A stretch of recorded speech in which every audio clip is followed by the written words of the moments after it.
5 મુદ્દા એવા જે તમારે ધ્યાનમાં રાખવા જોઈએ પ્રોપર્ટી લીઝ ઉપર લેતા પહેલા. નંબર 1, પ્રોપર્ટી હંમેશા પર્સનલી જઈ અને વિઝિટ કરવી જોઈએ, વેરીફાઈડ કરવી જોઈએ, કારણ કે ક્યારેક પ્રેઝન્ટેશન્સ કે ફોટામાં આવેલી પ્રોપર્ટી એકચ્યુઅલ પ્રોપર્ટી કરતાં ડિફરન્ટ હોઈ શકે છે.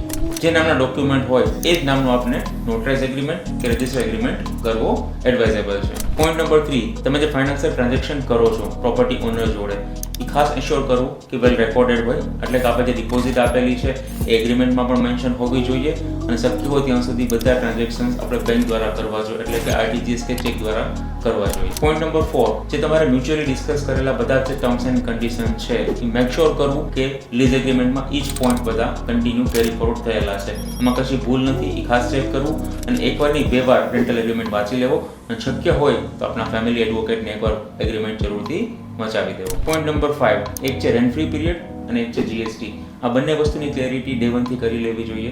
રેન્ટ ફ્રી પીરિયડ એટલે કે આપણા ફર્નિચરના કામ કરવા માટે કેટલો સમય જોઈએ છે ડેવલપરની કે ઓનરની પ્રોપર્ટીમાં, એની ક્લેરિટી ડે 1 થી આપવી જોઈએ.